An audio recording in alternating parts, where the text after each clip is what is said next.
Hi అండి. అందరూ ఎలా ఉన్నారు? బాగున్నారా? పాల తలికలు ఈ విధంగా చేస్తే చాలా బాగుంటాయండి. చాలా టేస్టీగా ఉంటాయి, కమ్మగా ఉంటాయి. పాల తలికలు అంటే ఎవరికి ఇష్టం ఉండదండి? అందరికీ ఇష్టమే. పాల తలికలకి కావాల్సినవి: 1 గ్లాస్ పిండి తీసుకున్నానండి, 3/4 గ్లాసు బెల్లం తీసుకున్నాను, 1/4 గ్లాసు సగ్గుబియ్యం తీసుకున్నాను. సగ్గుబియ్యం ఒక అర్ధగంట ముందే నానబెట్టాలి. పిండి కలుపుకోవటానికి కొంచెం పాలు, కొంచెం నీళ్లు కలిపి వేడి చేసి పిండి కలుపుకోవాలి. 3/4 గ్లాస్ బెల్లం తీసుకున్నాను కదండి. స్వీట్ ఎక్కువ కావాలనుకుంటే గ్లాస్కి పిండికి గ్లాస్ బెల్లం తీసుకోవాలి. మేము స్వీట్ తక్కువ తింటామండి, అందుకని 3/4 గ్లాస్ తీసుకున్నాం బెల్లం. బెల్లం కరగపెట్టి రెడీగా ఉంచుకోవాలండి.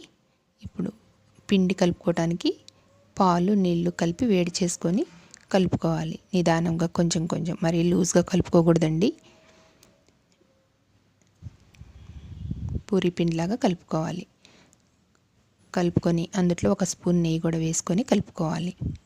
తాలిక స్వీట్గా ఉండాలనుకుంటే ఈ పిండి కలిపేటప్పుడే 1 స్పూన్ బెల్లం కూడా సిరప్ కరగబెట్టాం కదా, అదే కొంచెం ఒక 2 స్పూన్లు వేసుకుంటే పిండిలో స్వీట్గా అనిపిస్తుంది. ఇలా చేతితో కూడా చేసుకొని వేయొచ్చండి. తాలికలు ఈజీగా అవుతాయి. ఇది ఒక ఆప్షను. లేకపోతే గిద్దెలు ఉంటాయి కదండి, చక్రాలు చేసే గిద్దెలు, వాటితోనైనా చేసుకోవచ్చు. పెద్ద పెద్ద హోల్స్ ఉంటాయి కదా, వాటితో చేయొచ్చు. ఈజీగా అవుతాయి. బెల్లం కరగబెట్టాం కదండి, పక్కన పెట్టుకోవాలి రెడీగా. పాలు 1 లీటర్ పాలు తీసుకున్నానండి నేను.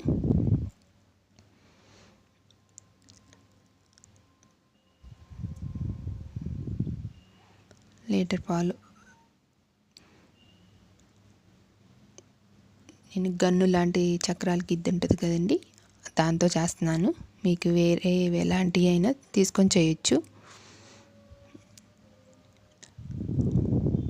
దీంతో చేసిన ఈజీగా అవుతుందండి, చేత్తో కాడికి కూడా.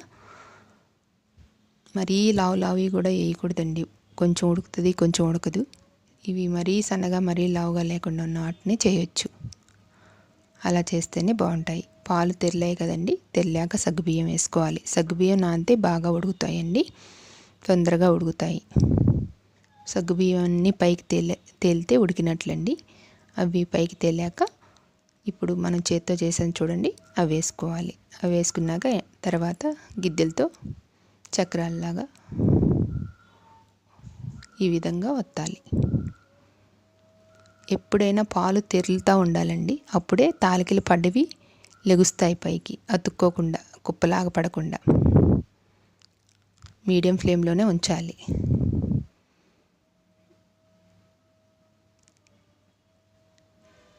చూడండి, తెరిలేటప్పుడు తాలికలు చూడండి ఎలా కనిపిస్తున్నాయో, ఆ విధంగా కనిపించాలి.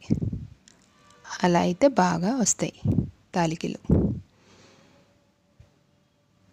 పొద్దాక కదిపీయకూడదండి, ఎప్పుడో ఒకసారి నిదానంగా కదిపించాలి. కొంచెం పిండి ఉంది కదండి, ఆ పిండిలో వాటర్ పోసుకొని లిక్విడ్ లాగా తయారు చేసుకోవాలి లాస్ట్లో పోయటానికండి.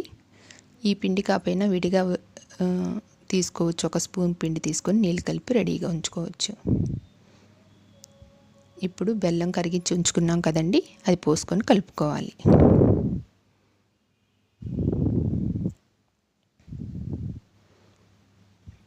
నిదానంగా కలుపుకోవాలండి, లేకపోతే తాలికలు విరిగిపోతాయి.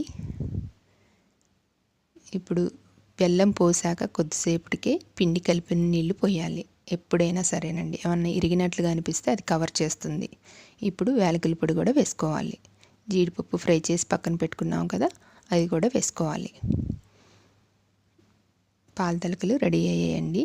ఒక చిటికెడు ఉప్పు కూడా వేసుకోవాలి, టేస్ట్ బాగుంటుందండి.